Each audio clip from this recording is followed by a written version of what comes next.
Assalamu alaikum and welcome back to the channel. This is RED DISSECTION. I'm breaking down Manchester United humiliating draw against Brentford in West London 1-1. United were thoroughly outplayed, outfought, completely flummoxed as to what their tactics were. Every man and his dog knew how Brentford would play. They'll play long ball, they'll play physical, and United weren't prepared. United weren't prepared to run. Both the wingers, Garnacho, Rashford, had a terrible game. Bruno and Rasmus and Mainu were completely absent, completely abysmal in possession and out of possession. Apart from Varane, Wan-Bissaka, Dalo, and Onana, there weren't any heroes on the pitch, and it was a complete joke of a performance.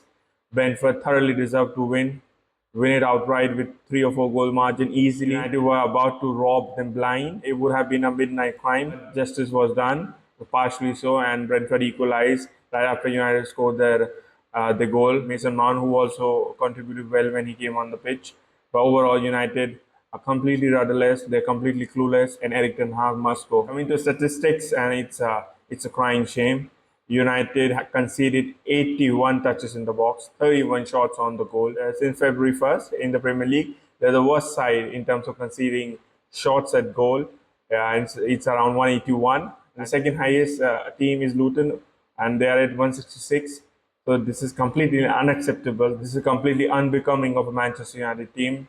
And the lack of fight they show, there needs to be a reprimand, there needs to be a punishment. It has to start with the manager. Even in this match, even though we had 53% of the ball, we didn't create anything. Hoyland has a chance which he missed from point blank range. In terms of our defense, Wan-Bissaka was snoozing for that equalizer. Even after being on the rock for the majority of the match, we did get the goal and the lead, and we couldn't hold on. And I wasn't surprised that we couldn't hold on because we lack fight, we lack composure on the ball. We can hardly string 2-3 passes in a row. So that was coming, and justly so. I think even a draw is unfair to Brentford, and they deserved a victory. Easy 3 goal or 4 goal margin victory from this match. Coming to player ratings, Onana had a good game. He made a couple of great saves. One double save was exceptional. His distribution was sketchy, and we only play with long balls. We have no other way of playing. Try to lump it to Hoyland, and hopefully he can knock it down and hold 2 defenders on his back and carry the team forward. But that was never going to happen. I thought Onana had one of his better games in terms of shot stopping. On the goal, he couldn't do anything. I think it was a good game for Onana. Diogo Dalot was, I think he was consistent. Defensively, especially, he was robust in his tackles. He made a couple of last-ditch world-class challenges and helped keep us in the game with that clean sheet. And then, of course, we can see delayed in the match. So a good game from Dalo. Victor Lindelof was a mixed bag. I think in the first half he did well. I think when Varane went off, he lacked the kind of speedy recovery that Varane provides, and you could see that he was enjoying his battle with Tony and Visa. And Visa especially, I think he dominated Lindelof. I think that he went off injured. So not a good game, but certainly not the worst player on the pitch. I think Wan-Bissaka had a good game apart from that clangor in the death of the match, and he completely switched off, and he does that often. He ambled, he didn't even realize that they would put the ball back straight away. The rest of the defenders were in a straight line trying to catch Tony offside, and he would have been offside if Wan-Bissaka didn't went to sleep. So he gets low score just because of that. Kobe Mano had a terrible game. He was giving away the ball for fun. He became a mix of Casemiro and Bruno.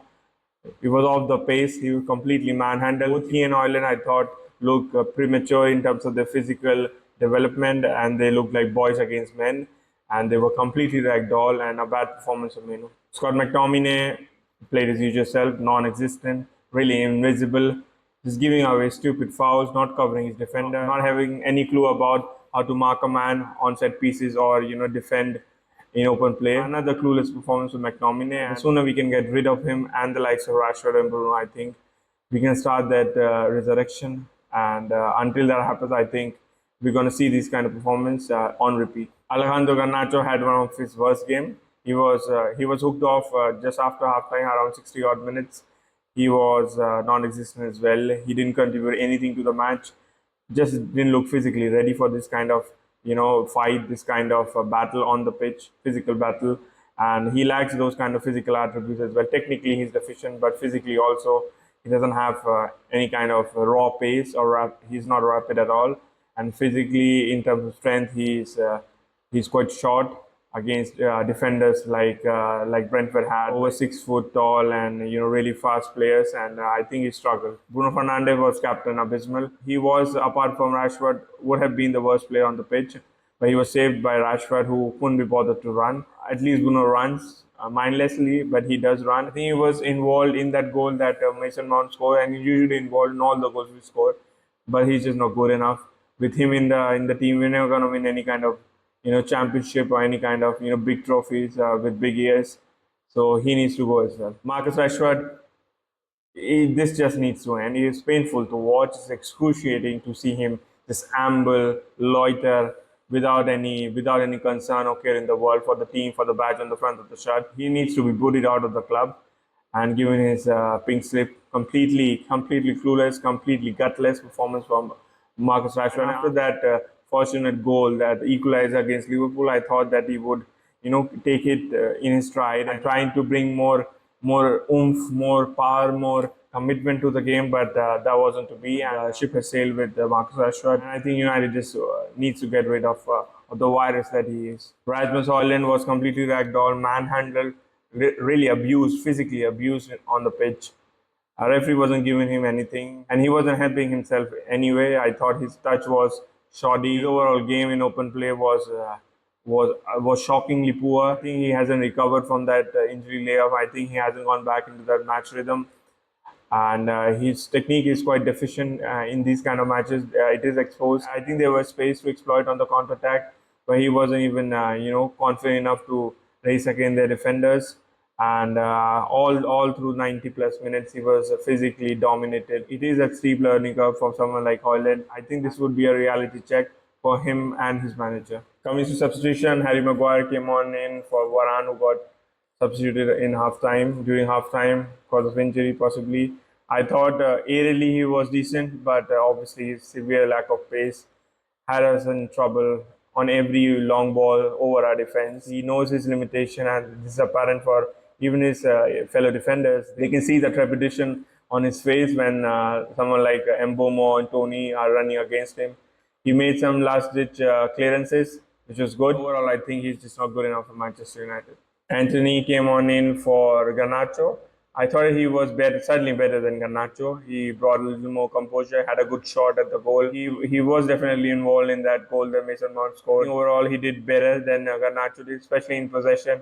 Also, defending-wise, he came on and defended at the back post and didn't allow the defender or the full-back to get easy header at the goal. So, compared to Garnacho, it was a good performance for Anthony. Martinez was completely uncooked for this match. He wasn't ready for this kind of battle. I think on the goal that we consider, I think he was partially responsible. He was easily flummoxed and completely befuddled by Tony's footwork. He was completely off pace all through the match, giving away ball with horrendous passes from outside of his boat. I think it was a shocking performance, but it was to be expected, especially in this kind of match. He was certainly having nightmares from last year, that 4-0 crushing, and he got substituted at halftime even there. I think this is not a good ground for him, and certainly they were targeting him on set pieces. I think he was completely sidetracked and bothered by that kind of attention, physical attention that he was getting. So not a good return for Sancho. Casemiro returned and was back to his worst. I think his sell-by date has moved on. He's beyond that point. I think there is no saving his career at Manchester United. He just needs to leave. I think his innings at Manchester United, capping it with a FA Cup victory, would be perfect because he has contributed in terms of giving it a crack and his all to the team.